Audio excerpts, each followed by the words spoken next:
Hello students, इस lecture में मैं आपको बताऊंगा वर्टिकली अपोजिट एंगल्स क्या होता है और उससे रिलेटेड एक थ्योरम्स को मैं प्रूफ करूंगा। सो स्टूडेंट्स, मैं सबसे पहले आपको बताना चाहता हूँ वर्टिकली अपोजिट एंगल्स होता क्या है। तो स्टूडेंट्स, मैं इसके लिए पहले आपको एक एंगल ड्रॉ करता हूँ। जैसे कि इसके लिए मैं ड्रॉ किया एक स्ट्रेट लाइन यहाँ पे, और मैंने एक दूसरी लाइन ड्रॉ की यहाँ पे, है ना, ऐसे, और मैंने इसको नाम दे दिया ए बी, नाम दे दिया जी ए बी। इसको मैंने नाम दिया सी डी, है ना, सी डी।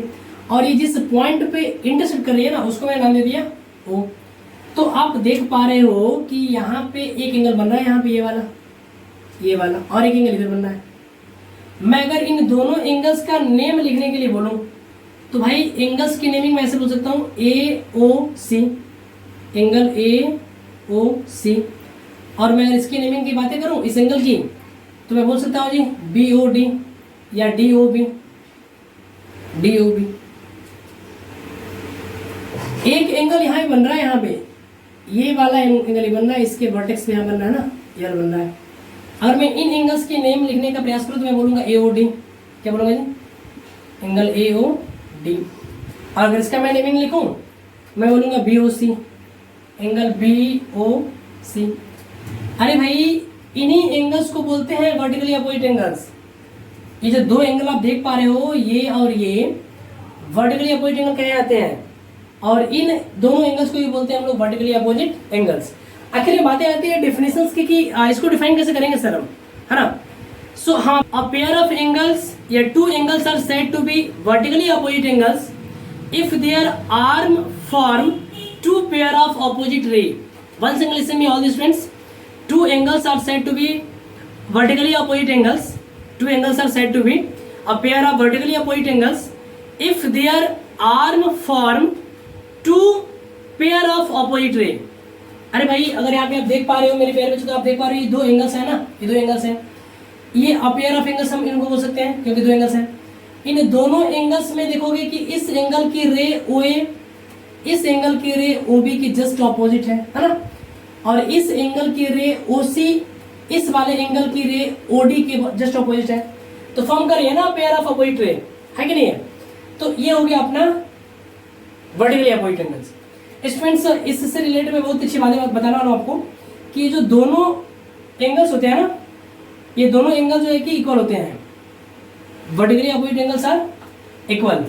हम कह सकते हैं कि दोनों एंगल क्या होते हैं प्यारे बच्चों, ये दोनों एंगल इक्वल होते हैं। इस बात को मैं प्रूफ करूंगा इस थ्योरम में, है ना। तो मैं इसको प्रूफ करता हूं। मैं अगर बातें करूं मेरे प्यारे बच्चों की इस चीज को हम कैसे प्रूफ कर पाएंगे ना, मैं डायरेक्टली लिखता हूं यहाँ पे टू प्रूफ क्या प्रूफ करना है भैया, कि ये जो दोनों एंगल हैं ये दोनों एंगल्स बराबर होंगे। अरे भाई, अगर मैं इस एंगल को मार्क कर लूं, एंगल 1, एंगल 2, एंगल 3 और एंगल 4, तो हमें प्रूफ तो यही करना है ना कि एंगल 1 जो है एंगल 3 के बराबर है जी, और यहाँ प्रूफ करना है कि एंगल जो 2 है एंगल 4 के बराबर है। अरे भाई, ये बहुत ही आसान है। मेरी बातें अगर आप ध्यान से समझ पा रहे हो मेरे सभी प्यारे बच्चों, तो मैं इसको करता हूँ प्रूफ। देखिए मेरी बात ध्यान समझिए, इसको करता हूँ प्रूफ। मैं अगर बोलूँ कि हम इस स्ट्रेट लाइन के ऊपर ध्यान से देखें, इसको इसके ऊपर, तो कितने एंगल दिए गए बताओ? दो एंगल दिए गए, और ये दोनों एंगल बिल्कुल स्ट्रेट लाइन पे हैं, तो इन दोनों का सम होगा 180, लीनियर पेयर ऑफ एंगल्स, है ना। तो हम यह लिख सकता हूं here angle 1 plus angle 2 is equal to 180। क्यों भैया? तो हम लिख सकते हैं reason linear pair of angles. ये दोनों एंगल्स कैसे हैं जी? लीनियर पेयर ऑफ एंगल्स, है ना। इससे इसका सम क्या हो गया? 180 हो गया। मैं इसको मार्क कर लेता हूँ इक्वेशन नंबर 1। सिमिलरली अगर मैं बातें करूं इस स्ट्रेट लाइन पे, देखो यहाँ से इस पे कोई एक एंगल कॉमन ले लो, इसके ऊपर देख रहे हैं तो 1 2 है, और इसके ऊपर भी फिर 2 और 3 है, 2 इज कॉमन। तो इस कंडीशन पे मैं लिख सकता हूं कि and angle 3 plus angle 2, angle 3 plus angle 2, ये भी 180 होगा, है ना। रीजन सेम होगा जी। और इस वाली बात को मैं लिख लेता हूँ इक्वेशन नंबर 2। अगर हम इन दोनों ही इक्वेशन को अच्छे से ऑब्जर्व करें मेरे प्यारे बच्चों, तो हम देख रहे हैं कि इसकी वैल्यू भी 180 है और इस वाले की भी वैल्यू 180 है। अरे भाई अगर RHS बराबर है तो LHS बराबर होगा, तो हम यहां लिख सकते हैं from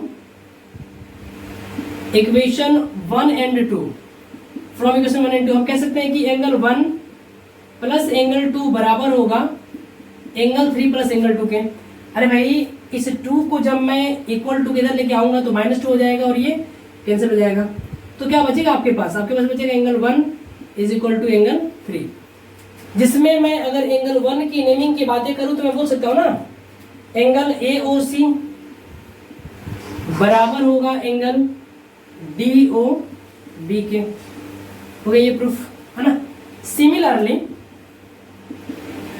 similarly I can say that angle 2 is equal to angle 4, या तो हम इसके नेमिंग को लिख सकते हैं angle AOD is equal to angle BOC। तो जहां तक उम्मीद है आप ये बातें प्रूफ कर पाओगे कि वर्टिकली अपोजिट एंगल्स कैसे और क्यों इक्वल होते हैं, ये उसका प्रूफ है स्टूडेंट्स।